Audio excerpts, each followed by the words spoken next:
கண்களை மூடி நாம் ஜெபிப்போம். எங்களை நேசிக்கிற நல்ல தகப்பனே, ஹல்லேலூயா. வானாதி வானங்கள் உம்மை கொள்ளாதே ஆண்டவரே. நீர் எங்களோடு இடைபடுகிற கர்த்தர், எங்களை நேசிக்கிறவர். இந்த வார்த்தையை கேட்கிற ஒவ்வொருவரோடு நீர் பேசும்படியாக வேண்டி நிற்கிறேன். நீர் பெரிய காரியங்களை செய்யும் மீட்பெரும் இரட்சகருமாகிய இயேசு கிறிஸ்துவின் மூலம் ஜெபம் கேளும் எங்கள் ஜீவனுள்ள நல்ல பிதாவே, ஆமேன். பிரியமானவர்களே, இன்றைக்கும் நாம் ஆல்மோஸ்ட் ஒரு முக்கியமான த பிளஸட் ப்ரேயர் ஸ்டெப்ஸ் அப்படின்னு நம்ம பார்த்துட்ருக்குறோம். இதில் இதுவரைக்கும் 12 செய்திகளை இந்த தலைப்பில் கேட்டிருக்கிறோம். இதில் கிட்டத்தட்ட நம்ம ஒரு 5 பாயிண்ட்டுக்குள்ள 12 சர்மன்ஸ் கேட்டிருக்கோம். ஒவ்வொன்றும் டீப் மெசேஜஸ். ஒருவேளை இதை நீங்கள் கேட்காவிட்டால் பின்பு யூடியூப்பில் இது வெளிவரும்போது கேட்கும்படி மிக தாழ்மையோடு கேட்டுக்கொள்கிறேன். இன்றைக்கு 13வது செய்தி. இப்போ தான் இவ்வளவு நாளும் நம்ம விண்ணப்பம் பண்ணுறதை பற்றியே பேசலை. அதாவது நம்முடைய தேவைகளை ரிக்வஸ்ட்டாக ஆண்டவர் சமூகத்தில் வைக்கிறதுக்கு முன்னாடி நீங்கள் எவைகளை எல்லாம் முக்கியப்படுத்த வேண்டும். நான் இப்பவும் மீண்டும் சொல்கிறேன், பிளஸட் ப்ரேயர் ஸ்டெப்ஸ் ஒன்று இப்படித்தான் ஜெபிக்க வேண்டும் என்று ஒரு ஃபார்முலாவை நான் கொடுக்கவில்லை. உங்களுக்கு ஒரு உபத்திரவம் வரும் பொழுது, தேவ சமூகத்தில் கண்ணீரோடு நிற்கும் பொழுது இவைகளை நீங்கள் முக்கியப்படுத்துவீர்களானால் அது உங்களுக்கு மிகுந்த பிரயோஜனமாக இருக்கும். ஒரு காரியத்தை எக்ஸாம்பிளாக சொல்லிட்டு, present the prayer request in the presence of the lord. உங்களுடைய விண்ணப்பங்களை தேவ சமூகத்திலே வைத்தல், அதைத்தான் நம்ம சிந்திக்க போகிறோம். ஒரு சின்ன எக்ஸாம்பிள் நான் உங்களுக்கு முதலாவது கொடுக்க விரும்புகிறேன். நம்ம எல்லாருமே நம்ம ஜெபம் விண்ணப்பம் வச்சோன்னு ஆண்டவர் ஏசப்பா கேட்கணும் அப்படின்னு நம்ம நினைப்போம். ஏன்னா 2 விஷயத்தை மையப்படுத்திட்டு அதுக்கப்புறம் நான் அந்த டீட்டெயிலுக்குள்ளே நான் போகிறேன். நீங்கள் ஒரு தோட்டம் வச்சுருக்கீங்கன்னு வச்சுக்குவோம். உங்களுக்கு ஒரு தோட்டம் இருக்குது. நீங்கள் அந்த தோட்டத்திற்கு சொந்தக்காரர், தென்னந்தோப்போ ஏதோ ஒன்று வச்சுருக்கிறீங்க. அதில் ஒரு மீடியம் சைஸ் தென்னந்தோப்பு வச்சுருக்கிறீங்க. அதில் ஒரு ஆளை வேலைக்கு போட்டிருக்கீங்க. ஆனால் அந்த ஆள் பார்த்தீங்கன்னா எப்படின்னா, நீங்கள் வெளியூரில் இருக்கிறீங்க, எப்போமாவது வருவீங்க, விசாரிப்பீங்க. நீங்கள் இங்கிட்டு போன உடனே உங்கள் கண்ணு முன்னாடி நல்லா வேலை பார்ப்பார், உங்களுக்கு சொல்கிறதுக்கெல்லாம் கீழ்ப்படிவார்.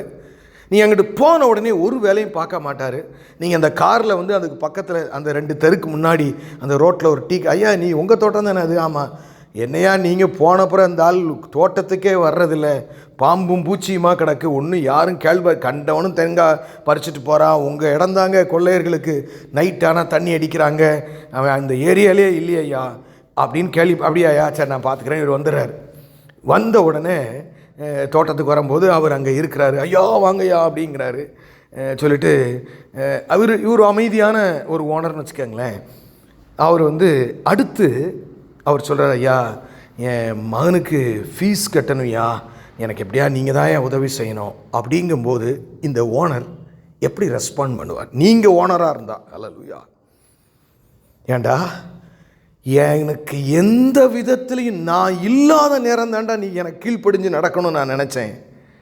எவ்வளோ பெரிய விலையேறப்பட்ட தோட்டத்தை நான் உனக்கு கொடுத்தேன், நீ எனக்கு கீழ்ப்படியவே இல்லை. ஆனால் உன் சௌரியத்திற்கு மட்டும், உன் தேவைக்கு மட்டும் நான் உதவி செய்யணும்னு நினைக்கிறாயான்னு அவன் ஒன்றும் சொல்லாட்டா அவன் இருதயத்தில் நினைப்பானா, நினைக்க மாட்டானாங்க? சொல்லுங்கள், நீங்கள் சொல்லுங்கள். I am practically talking to you. அது மாதிரி தாங்க உங்கள் கர்த்தர். என்னால் எது வேண்டுமானாலும் செய்ய முடியும், என் குமாரனையே நான் உனக்கு இரத்த சாட்சியாய் சிலுவையிலே கொடுத்தேன்.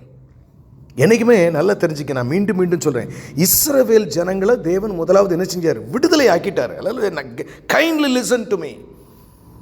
முதல்ல ஃப்ரீ டெலிவரன்ஸ். எகிப்திலிருந்து 25 லட்சம் ஜனங்களை விடுதலை ஆக்கிட்டார்.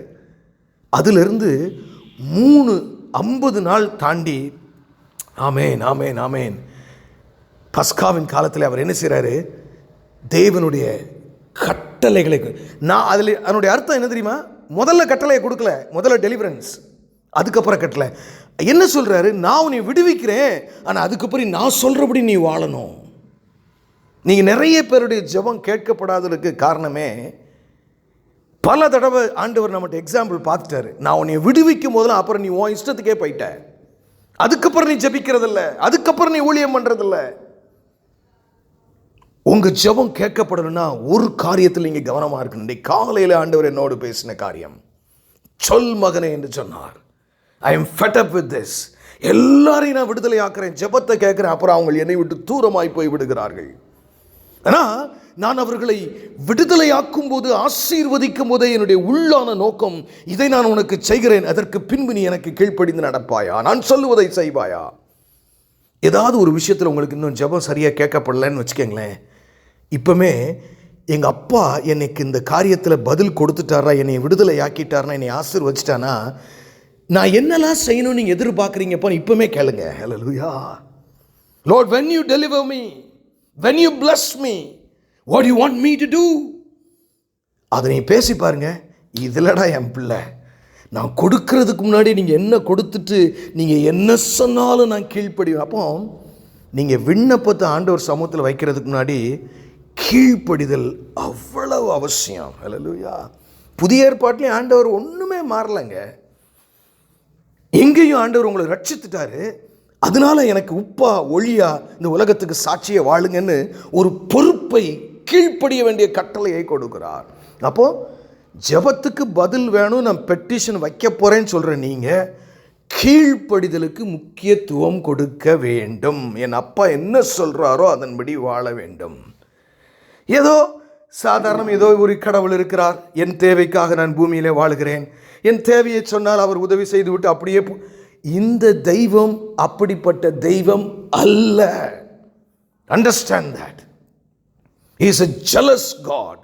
நான் வைராக்கியம் உள்ள தேவன். ஹல்லேலூயா. நான் உன்னை உன் வாழ்க்கையில் என்னால் எது வேணாலும் செய்ய முடியும், ஆனால் நான் உன்னை விடுதலை ஆக்கின பின்பு உனக்கு சில சட்டங்களை கொடுப்பேன், சில கீழ்ப்படியக்கூடிய காரியங்களை சொல்லுவேன், நீ விட வேண்டிய காரியங்களை சொல்லுவேன், நீ மனம் திரும்ப வேண்டிய காரியங்களை சொல்லுவேன், அதற்கு நீ செய்வாயா.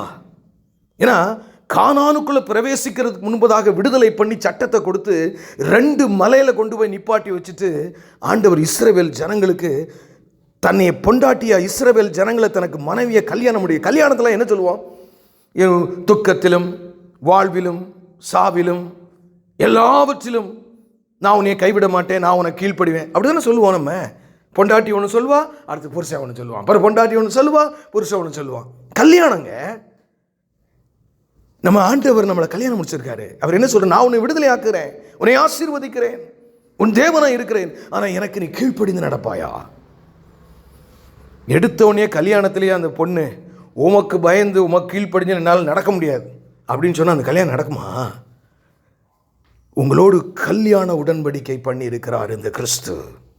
நான் உன்னை இரத்தத்தை கொடுத்து மீட்டு இருக்கிறேன் மகளே, மகனே, நான் மீட்டு கொண்டபடினாலே உன்னை நம்பி நீ கீழ்ப்படிவா என்று நம்பித்தானே நான் உன்னை மீட்டு கொண்டேன். அப்போ முதல் காரியம், என் ஜெபம் கேட்கப்படணும்னா கீழ்ப்படுகிற மனது. அல்லேலூயா. இது வரைக்கும் நீங்கள் இப்படி கேட்கலன்னா இன்னைக்கு நீங்கள் புரிஞ்சுக்குங்க.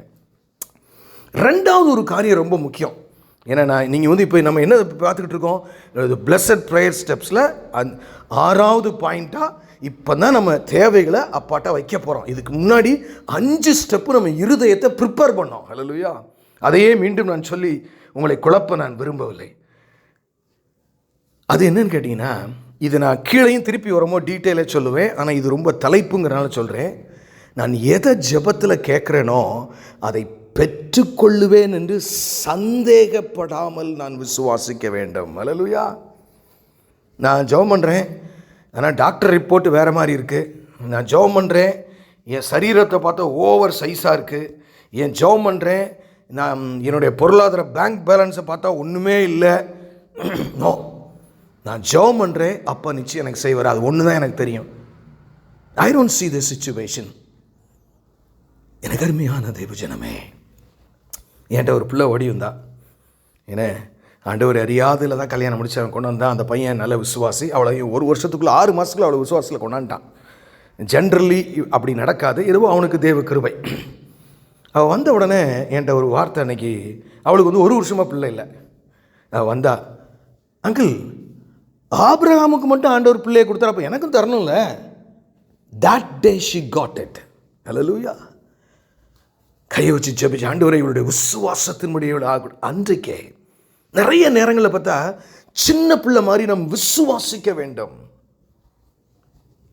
நான் அடிக்கடி சொல்லுகிற ஒரு ஸ்டோரி தான், இதையும் சொல்கிறேன். அமெரிக்க தேசத்திலே ஒரு சின்ன தம்பி இருந்தான். நான் ஸ்ட்ரீட் பாய், பிளாக்கு. அவருக்கு வெறும் கால் சட்டை மட்டும்தான் இருந்துச்சு, சட்டை கூட போடுறதுக்கு இல்லை. அப்போ ஒரு மிஷினரி, வெள்ளைக்கார மிஷினரை சந்தித்து அவருக்கு ஒரு பைபிள் கொடுத்து ஒரு கேன்வாஸ் எல்லாம் கொடுத்தாரு. உடனே அந்த பைபிள் எடுத்து அவன் வாசித்தான். அவனுக்கு ரொம்ப இன்ட்ரெஸ்டிங்காக இருந்துச்சு. ரட்சிக்கவும் போட்டுட்டான் உடனே. அதனால் பைபிளையே வாசித்துக்கிட்டு இருந்தான். அப்போ இயேசு கிறிஸ்து செய்த அற்புதங்கள் அவனுக்கு மிகவும் ஆச்சரியமானதுன்னா, செத்தவங்களை உயிரோட ஒருத்தர் எழுப்புறாரா, என்னடா இது, எங்கேயுமே நாம் கேள்விப்படலையே.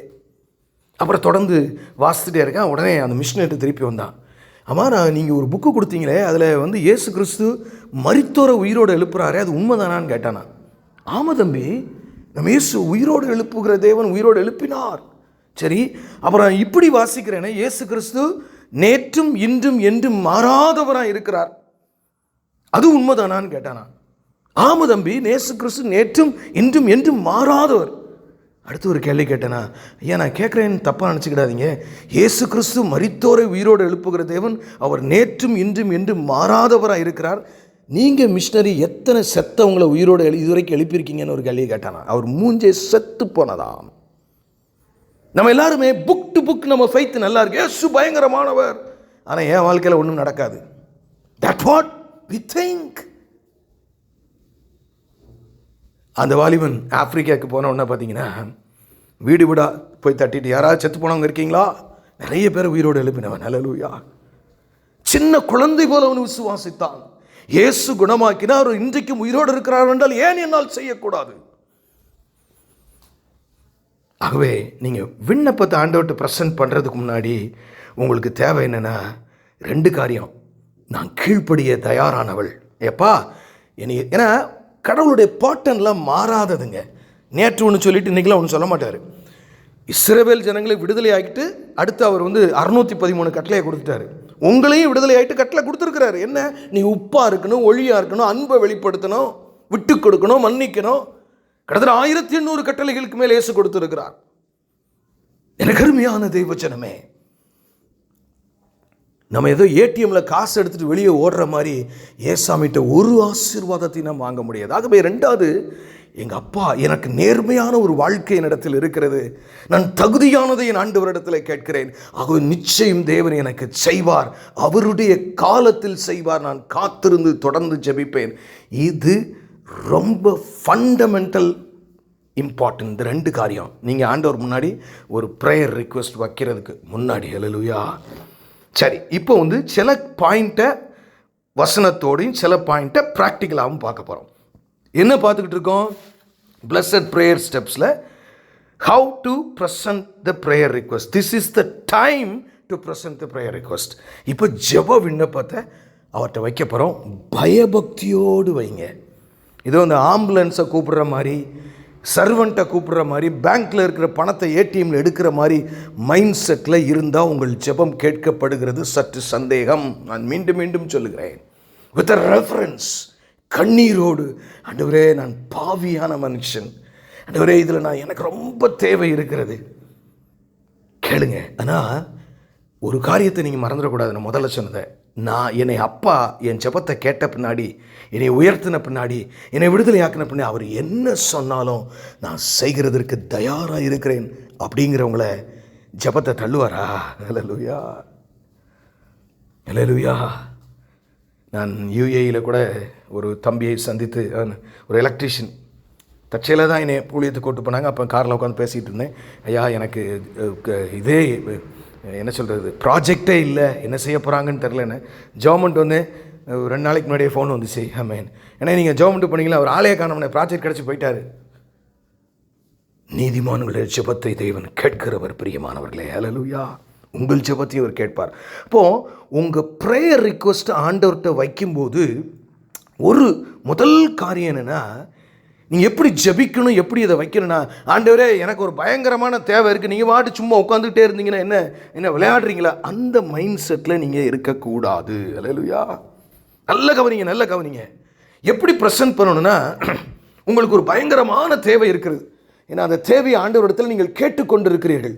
அதை எப்படி ப்ரெசன்ட் பண்ணணும்? ஆண்டவரே இது எனக்கு தேவைதான்ப்பா, ஒருவேளை அது இல்லாமல் கூட நான் என்னால் வாழ முடியுமா இருக்கலாம், எனக்கு தெரியல, ஆனால் இந்த என் பிரச்சனையில் நீங்கள் மகிமைப்பட வேண்டும் ஆண்டவரே. ஹல்லேலூயா. இன்றைக்கு கூட நான் ஒரு குடும்பத்தை சந்தித்தேன். என்னிடத்துல பிள்ளை இல்லாமல் அவர்கள் அங்கலாய்த்து கதறுவார்கள், எங்களுக்கு குழந்தை இல்லையே, எங்களுக்கு குழந்தை இல்லையே. நான் வரும்பொழுதெல்லாம் கண்ணீரோடு ஒரு சிலுவையை போட்டவர்களுக்காக ஜெபித்து அனுப்புவேன். இப்போ 2 பிள்ளைகள் இருக்கிறார்கள். ஹல்லேலூயா. அந்த பிள்ளைகளை பார்க்கும் பொழுது உடனே அந்த 2 பிள்ளைகளையும் ஆண்டவருடைய ஊழியத்திற்கு கொடுத்திருக்கிறார்கள். எனக்கு அருமையான தேவச்சனமே, நீங்கள் ஒரு காரியத்தை, ஒரு வேலையை கேட்குறீங்க, ஒரு குழந்தையை கேட்குறீங்க, ஒரு வீட்டை கேட்குறீங்க, ஒரு காரியத்தை கேட்குறீங்கன்னு சொன்னால் அதில் தேவன் நான் நல்லா ஜாலியாக இருக்கணுங்கிற மைண்ட் செட்டில் நீங்கள் கேட்கக்கூடாது. Listen to me, listen to me. அவர் சர்வ வல்லமையுள்ள தேவன். பிரியமானவர்களே, அவர் பேக் அடிச்சார்னா உங்களுக்கு தான் தப்பு, உங்களுக்கு தான் பிரச்சனை. ஹல்லேலூயா. அவரை யாராலும் நீங்க நினைக்கிற மாதிரி is not an ordinary God. அத்தனை வானத்தின் சகல சேனைகளும் அவரை கண்டு நடுங்குகிறது. எங்களை வேதனைப்படுத்துவா வந்தீர் என்று நடுங்குகிறது. அதனால நீங்க எப்படி பிரசன்ட் பண்ணணும்? ரிக்வஸ்ட் என்னப்பா, இது உங்களுக்கு பிடிக்கும்னு நினைக்கிறேன், என்னை மன்னிச்சுங்க, ஏதாவது நான் தப்பாக இதை ப்ரெசென்ட் பண்ணேன்னா நீங்கள் தயவுசெய்து இதில் நீங்கள் மகிமைப்படணும்னு நான் நினைக்கிறேன்ப்பா. வேறு இன்னைக்கு see the outlook. Do you understand what I mean? என்ன சொல்கிறேன் உங்களுக்கு புரிகிறதா பிரியமானவர்களே? நீர் மகிமைப்பட வேண்டும். என் ஊழியத்தை பயங்கரமாக பெருசாக எனக்கு அப்படி பாடல் தாளந்து குவிச்சு நீங்கள் தந்தீங்கன்னா எதுக்கு நீ பேர் எடுத்துகிட்டு போகிறதுக்கா? நோ, இந்த பிரச்சனை இல்லைப்பா, நீர் மகிமைப்படணுமே. எனக்கு ஒரு நல்ல வேலை கிடைச்சா, என் பிள்ளைகள் நல்ல நிலைமையில் இருந்தா நீங்கள் மகிமைப்படுவீங்களப்பா, நீங்கள் மகிமைப்படுவீங்கள. ஹல்லேலூயா. That is the way to present. Hallelujah. That is the way to present. பிரியமானவர்களே, நீங்கள் எப்படி கேட்கிறீர்கள்? நாம் அதற்கு முதலாவது ஆரம்பிப்பதற்கு முன்பதாகவே நாம் ஒரு ஆதார வசனம், நம்ம அப்பா சொல்லியிருக்கிறல்ல, யோவான் 14ஆம் அதிகாரம் 13ஆம் வசனம் இப்படியாய் சொல்லுகிற. யோவான் 14:13, நீங்கள் என் நாமத்தில் எதை கேட்பீர்களோ குமாரனில் பிதா மகிமைப்படும்படியாக அதை செய்வேன். எதுக்கு சொல்றாரு? குமாரனில் பிதா மகிமைப்படும்படி. That is the point. Hallelujah. எங்க அப்பா, என் மனைவிக்கு ஒரு வேலை கிடைச்சா, கவர்மெண்ட் வேலை கிடைச்சா நல்லாயிருக்கும், எனக்கு ஒரு அந்த பணம் வராதது வந்தால் நல்லாயிருக்கும். அதெல்லாம் உங்கள் தேவை தான், இல்லைன்னு சொல்லனா. உங்கள் அவுட்லுக் எப்படி இருக்கணும் தெரியுமா பிரியமானவர்களே? இந்த பிரச்சனையிலேருந்து நான் விடுதலையானா என் தேவன் எவ்வளவு மகிமைப்படுவார். ஹல்லேலூயா. என் தெருவில் எவ்வளவு மகிமைப்படுவார், என் ஊழியத்தில் எவ்வளவு மகிமைப்படுவார், என் வாழ்க்கையில் எவ்வளவு மகிமைப்படுவார், என் சபையில் எவ்வளவு மகிமைப்படுவார். ஹல்லேலூயா. அப்போ நீங்கள் ப்ரேயர் ரிக்வெஸ்ட் வைக்கும்போது முதல் பாயிண்ட்டு, தேவன் மகிமைப்பட வேண்டும். ஹல்லேலூயா. ஆமென், ஆமென். அடுத்த பாயிண்ட் பார்த்தீங்கன்னா ரொம்ப முக்கியம். நீங்கள் ஒரு விண்ணப்பத்தை ஆண்டவர் சமூகத்தில் வைக்கும்போது ரொம்ப ரொம்ப முக்கியமான காரியம் ஒன்று இருக்கிறது. அது என்னன்னு கேட்டிங்கன்னா, பெற்றுக்கொள்ளுவோம் என்று விசுவாசியுங்கள். ஹல்லேலூயா. மார்க்கு 11ஆம் அதிகாரம், ஆமென், 24ஆம் வசனம். மார்க்கு 11ஆம் அதிகாரம் 24ஆம் வசனம். ஆதலால், கவனமாய் கேளுங்க, நீங்கள் ஜெபம் பண்ணும்போது எவைகளை கேட்டுக்கொள்ளுவீர்களோ அவைகளை பெற்றுக்கொள்ளுவோம் என்று விசுவாசியுங்கள், அப்பொழுது அவைகள் உங்களுக்கு உண்டாகும் என்று சொல்லுகிறேன்.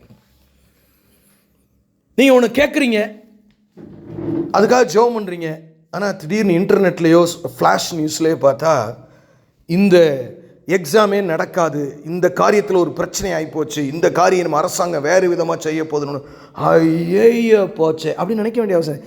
எனக்கு எந்த அரசாங்கம் எப்படி இருக்கோ எனக்கு அதெல்லாம் கவலையே இல்லை. நான் ஜெபம் பண்ணுறேன், அப்பா தருவார். ஹல்லேலூயா. ஹல்லேலூயா. பெற்றுக்கொள்ளுவோம் என்று விசுவாசியுங்கள். அதாவது என்னுடைய பிரதர் பார்த்தீங்கன்னா, அவன் அண்டர் கிராஜுவேட் சொல்லுவாங்களா, பிஎஸ்சி, அது ஜுவாலஜி, எம்ஏ இங்கிலீஷ் லிட்ரேச்சர். இவனுக்கு காலேஜ் லெக்சரருக்காக வேலைக்காக நாங்கள் போய் ஒரு இடத்துல நானும் எங்கள் அம்மாவும் தான் மூவ் பண்ணுறோம். அப்போ அந்த அதிகாரி அதில் அதிகாரத்தில் இருக்கிற சொல்லுகிறார், உங்களுக்கு தெரியாதுன்னு நினைக்கிறோமா, உங்கள் பிள்ளைக்கு நாங்கள் வேலை கொடுக்கணுன்னா கூட கொடுக்க முடியாது. ஏன்னா அவர் வந்து யூஜியில் வந்து ஜுவாலஜியும் பிஜியில் இங்கிலீஷும் படிச்சிருக்கிறாரு, அதனால கொடுக்க முடியாதுன்னு. இல்லை பார்த்து நீங்கள் செய்யுங்க அப்படின்னு சொல்லிட்டு எங்கள் அம்மா ஆரம்பிச்சோன்னா, இவர் யாருடா, நான் வணங்குகிற தெய்வன் மேலானவர், அவரால் கொடுக்க முடியும் என்று எங்கள் அம்மா. நான் கூட யோசனை, என்ன எங்கள் அம்மா அப்படி சொல்கிறாங்கன்னு. நீங்கள் நம்ப மாட்டீங்க, 6 மாதம் கழித்து அந்த அதிகாரிகிட்ட இருந்தே ஃபோன் வருது. ஏன்னா ₹1 லஞ்சம் கொடுக்கல, யார்கிட்ட இன்னும் கேட்கல, அவர்கிட்ட வருது. ஏம்மா உங்களுக்கு தெரியாதா, நீங்கள் சட்டம் மாறிடுச்சு இப்போ, அப்படின்னாலும் கொடுக்கலாமா இப்போ, வாங்க. உடனே கவர்மெண்ட் போஸ்ட்டுங்க. ஹல்லேலூயா. College professor. யோசித்து பாருங்கள்.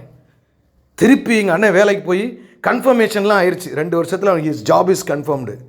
கரெக்டாக கன்ஃபர்மேஷன் ஆகி அடுத்த 3 மாதத்தில் அரசாங்கம் திருப்பியும் சட்டத்தை மாற்றுது. இப்படி 2 குவாலிஃபிகேஷனில் இருந்து அவங்களுக்கு லெக்சரர் போஸ்ட் கொடுக்கக்கூடாதுன்னு. நான் சொல்கிறதெல்லாம் இப்போ நேற்று இல்லைங்க, இட்ஸ் ஓல்டு ஸ்டோரி. 30 வருஷத்திற்கு முன்னாடி கதைகளை நான் உங்களுக்கு சொல்லுகிறேன். அப்போ பாருங்க, நீங்கள் எவைகளை ஜெபத்தில் கேட்கிறீர்களோ அவைகளை பெற்றுக்கொள்ளுவோம் என்று விசுவாசியுங்கள். ஹல்லேலூயா. அப்படித்தான் ஆண்டவர்கிட்ட நீங்கள் ஜெபம் பண்ணி அந்த காரியத்தை ஆண்டவர்கிட்ட சொல்லிட்டு சூழ்நிலையை நெட்டில் போய் தேடுறது, டாக்டர் ரிப்போர்ட்டை பார்க்குறது, இந்த காலில் வலியை பார்த்துக்கிட்டு இப்படியே எனக்கு இன்னும் தான் நோ, எனக்கு இந்த வலியை பற்றிலாம் பிரச்சனை இல்லை, என் சூழ்நிலையை பற்றி இல்லை. எங்கள் அப்பா, my father is greater. Hallelujah. Amy Carmichael இங்கே வரும்போது வெறும் ₹5 என்னமோ அவங்க கையில் இருந்துச்சும்பாங்க. ஆமென்.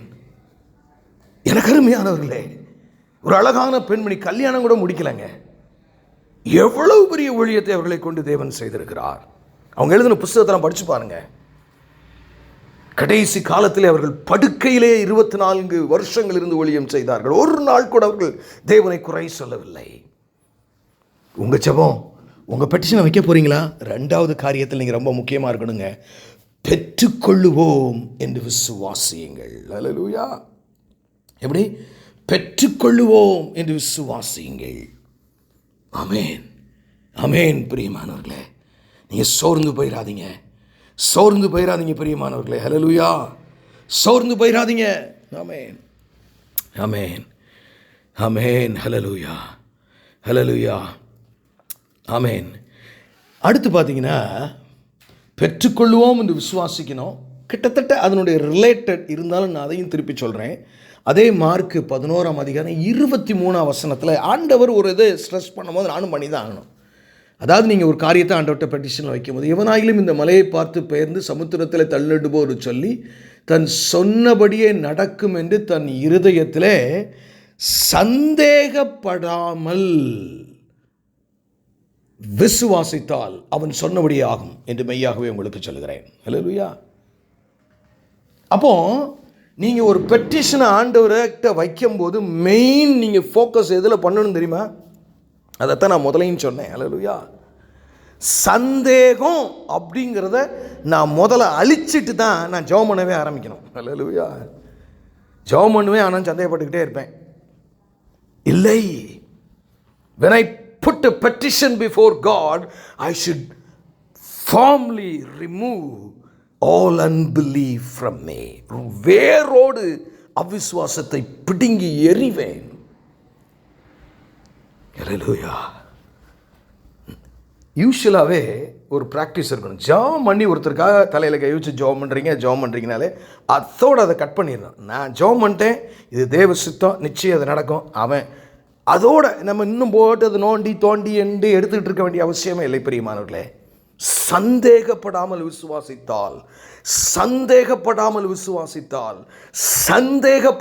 அப்போ நீங்கள் ஒரு பெட்டிஷனை வைக்கும்போது முதல்ல உங்களுக்கு எதிரியே சந்தேகம் தான். அதுவே உங்கள்கிட்ட இருக்கும், அதை டீல் பண்ணுங்க முதல்ல. அதுதான் நாங்கள் இவ்வளோ நாள் நம்ம பார்த்துக்கிட்டு வந்தோம்.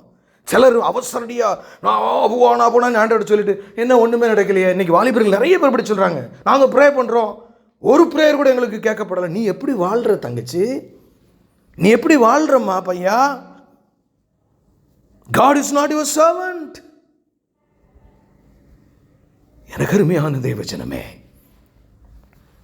அவருடைய நம்ம வேலைக்கு அவருக்காக தான் நம்ம பூமியில் படைக்கப்பட்டிருக்கோம். நம்ம வாழ்க்கையை தலைகளை மாற்றிட்டோம். நமக்காக தேவன் இருப்பது போல மாற்றி விட்டோம் பிரியமானவர்களே. பரிதாபமான நிலைமை. ஆமென். அடுத்து பார்த்தீங்கன்னா 3 காரியம் இப்போ பார்த்துருக்கோம் இல்லையா? தேவன் மகிமைப்பட வேண்டும், பெற்றுக்கொள்ளுவோம் என்று நாம் விசுவாசிக்கணும், சந்தேகப்படாமல் கேட்கணும். இது 3மே ஒரு பெட்டிஷனை ஆண்டவர்கிட்ட வைக்கும்போது ரொம்ப முக்கியமான காரியம். ஆனால் திருப்பியும் சொல்கிறேன், முதல்ல சொன்ன அந்த 2 பாயிண்ட் ரொம்ப முக்கியமான காரியம். எப்போவுமே கர்த்தர் உங்களை விடுதலை ஆக்கிட்டு ஒரு கண்டிஷனை சொல்லுவார். நான் உன்னை ஆசீர்வதிப்பேன், ஆனால் நீ இப்படி நடப்பியா? ஆல்வேஸ் நீங்கள் பைபிள் த்ரூ அவுட்டை நீங்கள் பார்க்கலாம், அந்த கான்செப்ட் ஆஃப் காட். உங்களையும் ஆண்டவர் ஏன் உங்கள் ஜெபத்தை இன்னும் கேட்காம இருக்கிற சில நேரங்களில் பல இது ஆண்டவர் அற்புதம் செஞ்சு அடுத்து அவர் உங்களுக்கு சொன்ன எதுவுமே நீங்கள் செய்யலை.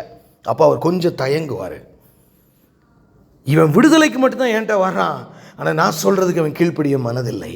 இந்த நிலைமையிலிருந்து நீங்கள் கண்டிப்பாக வெளியில் வரணும்.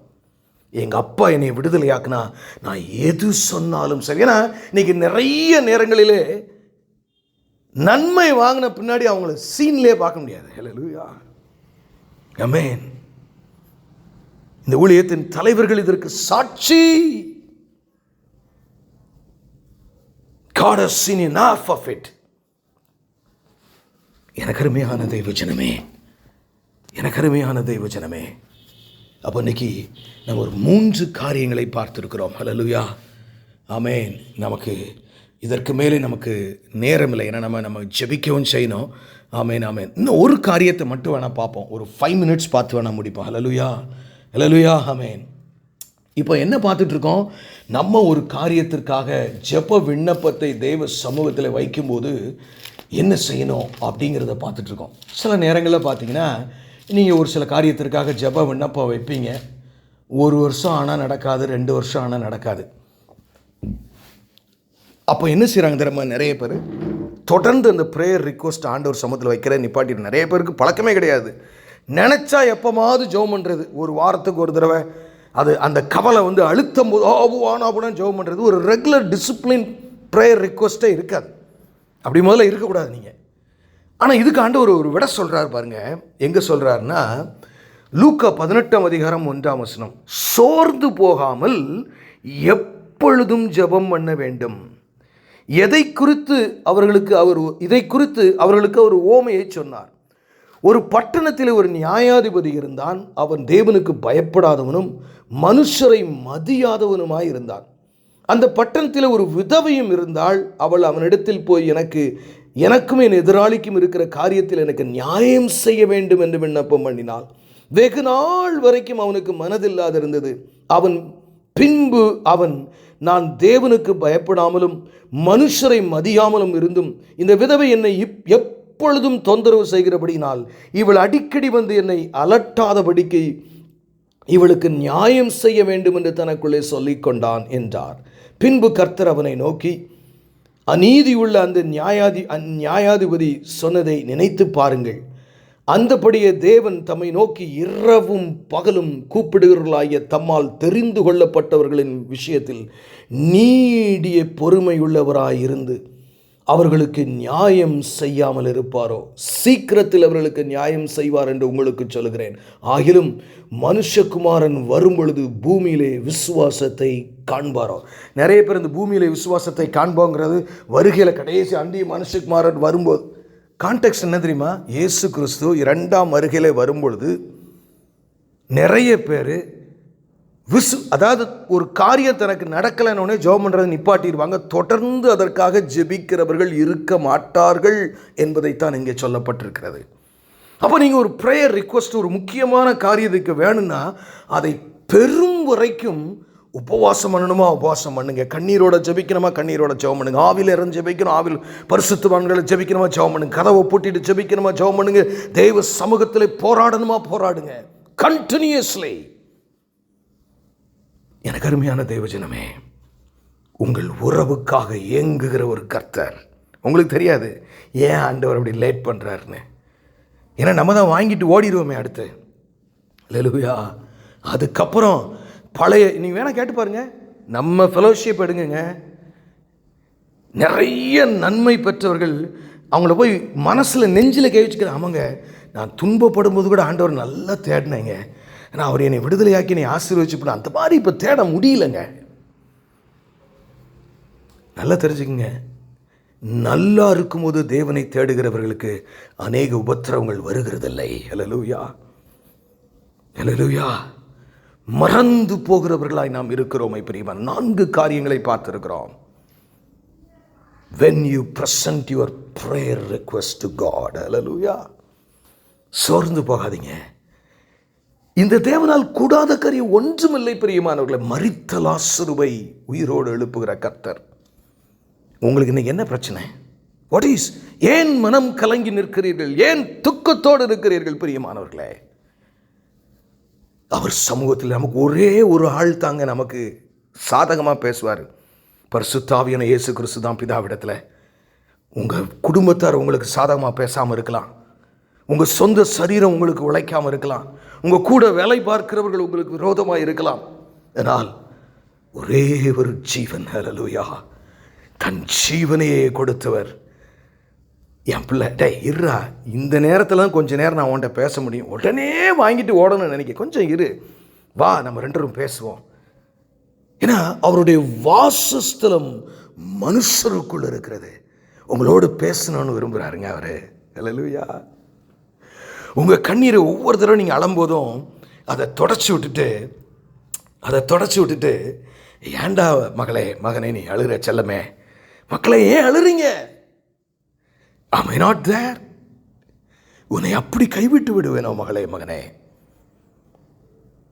உன்னை நான் நேசிக்கவில்லையோ? தன் சொந்த குமாரன் என்றும் பாராமல் அவரையே தந்திரலில் அவரோடு கூட மிச்சம் எல்லாவற்றையும் அருளாதிருப்பது எப்படி? உற்சாகத்தோட உங்களுக்கு மட்டும் இல்லைங்க. சிலர் ஒரு பாணி வச்சிருக்கேன், தனக்கு மட்டும்தான் ஜெபம் பண்ணுவாங்க. ஹல்லேலூயா. உங்கள் பிரச்சனையில் இருக்கிற நிறைய பேருக்காக ஜெபம் பண்ணுங்களேன். உங்கள் கண்ணால் பார்க்குற சில பிரச்சனை எத்தனையோ பேர் கண்ணீர் வடிக்கிறார்களே, அவர்களுக்காக ஜெபிக்க. என் மகனே என் மகளை உனக்கு மட்டும் ஜெபம் பண்ணி நீ பாட்டுக்கு போய்கிட்டே இருக்கிறிய, எவ்வளவு பேர் பாடுபடுறேன், அவனுக்கு ஜெபிக்க தெரிலையே, அவனுக்கு நான் இருக்கேன்னு கூட தெரிலையே. எனக்கு அருமையான தெய்வ ஜனமே, சில நேரங்களில் அவர் காலதாமதம் பண்ணுகிறது. என் மகா வந்து என் சமூகத்தில் கொஞ்சம் நேரம் உட்காருவா, இன்னைக்கு எப்படினாலும் அவன் இருதயம் ரொம்ப பாரமாக இருக்கேன் என்கிட்ட வருவா. என் மகன் ரொம்ப சோர்வாக இருக்கான், அநேகமாக சாயங்காலம் என்கிட்ட வந்து எப்படினாலும் ஒரு சர்ச்சில் உட்காந்து அழுவான்னு எதிர்பார்த்துக்கிட்டு நான் இருக்கிறேன். Is that what your God is? தாயுள்ளம் கொண்ட இந்த தெய்வத்தை, அன்பின் மூலஸ்தானத்தை புரிந்து கொள்ளுவோம் பிரியமானவர்களே. அவர் மேல் கோபமாயும் எரிச்சலாயும் இருக்காதீர்கள். கண்களை மூடி நாம் ஜெபிப்போம்.